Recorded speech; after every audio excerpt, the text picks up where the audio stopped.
Cognito Release 6.7 introduces native integration support for SentinelOne Endpoint EDR. This includes new host artifacts to aid in host identification as well as host lockdown. Let's take a look at a quick demo on how to set up the SentinelOne EDR integration and what you can expect to see on SentinelOne enabled hosts. Here we are on the EDR integration settings page. I've already chosen to edit the SentinelOne EDR down at the bottom of the page. Once you're in edit mode, simply slide the on-off toggle to get access to the credential inputs. After you've entered the SentinelOne management URL and API token, click Save. Your SentinelOne integration is now up and running. The first green check mark indicates that Detect was able to communicate with SentinelOne using the credentials provided. The second check mark indicates that host lockdown has been enabled. Keep in mind that host lockdown is now a global setting across all EDRs. Within about 5 minutes, Detect will begin polling SentinelOne for host information.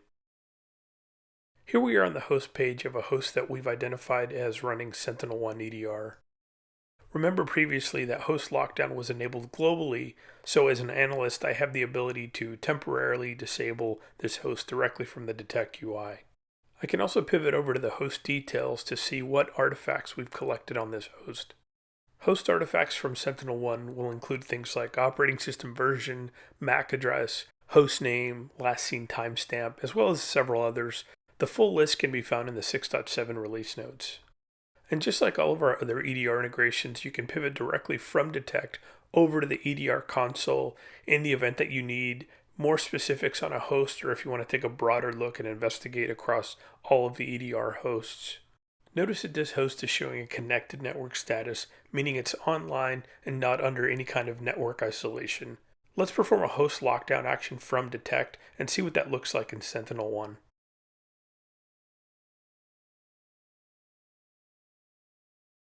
Detect now shows that host is being locked along with information about when it was locked and who performed the host lockdown function.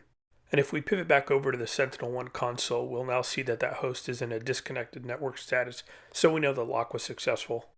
And once that host lockdown timer expires, or if the host is unlocked manually or automatically, we should see that network status return to connected state for that host.